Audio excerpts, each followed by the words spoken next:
High everyone, hope you all are doing well. আমিও আলহামদুলিল্লাহ অনেক ভালো আছি। আজ কিন্তু ইউশাফিন্স পৌঁছে যাচ্ছে বরিশালে। সো আমি খুবই এক্সাইটেড ছিলাম আসলে এই অর্ডারটা নিয়ে। আর এই অর্ডারটা আমি ফুলফিল করেছিলাম খুবই সুন্দর দুটি ক্যান্ডেল দিয়ে। এই ক্যান্ডেলগুলোর কালারগুলো যেমন ছিল খুবই সুন্দর পপ আপ টাইপের কালার, তেমনি ফ্রেগরেন্সগুলোও ছিল অসাধারণ। আমি for the very first time রজনীগন্ধা এবং লেমনের দুটো ক্যান্ডেল বানিয়েছিলাম। এবং লেমনটার কথা যদি বলি, এটা এত রিফ্রেশিং ছিল। আর যারা ফ্লাওয়ার টাইপসের ফ্রেগরেন্স পছন্দ করে তাদের কাছে তো রজনীগন্ধা আলটিমেট চয়েস।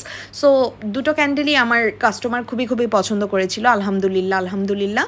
এবং এই ক্যান্ডেলগুলো যেহেতু সুদূর বরিশালে যাচ্ছে, আমি চেষ্টা করেছি একটা মোটামুটি ভালো সিকিওর প্যাকেজিং দিতে, এবং এটার সাথে আমি দিয়ে দিলাম একটা ছোট্ট গিফট। এছাড়াও যেহেতু এটা একটা বড় ক্যান্ডেল, বড় অর্ডার, সো অবশ্যই ডিসকাউন্ট তো এখানে থাকবেই। সো যেমনটা আমি বলি, প্রত্যেকটা অর্ডারের জন্য আল্লাহর কাছে অনেক শুক্রিয়া। এবং আমার কাস্টমারদের কাছে আমি যে আমার একটা ভালো প্রোডাক্ট পৌঁছে দিতে পারছি, এটা আসলে আমার অনেক বড় একটা অর্জন। সো প্রত্যেকটা প্রোডাক্টকেই আমি চেষ্টা করি আমার বেস্টটা দিয়ে তৈরি করতে এবং প্রত্যেকবার আমার লেভেল আপ করার। সো আশা করি আপনারা সবাই ইউশাফিন্সের সাথেই থাকবেন, এবং এই রকম বেস্ট প্রোডাক্ট পাওয়ার জন্য কিন্তু ইউশাফিন্সে অবশ্যই আমাদেরকে নক করতে হবে। তো আমি এখানে ইউশাফিন্সের ফেসবুক পেজের ছবিটা দিয়ে দিচ্ছি, আপনারা চাইলে কিন্তু সেখান থেকে অর্ডার করে নিতে পারেন। Thank you so much.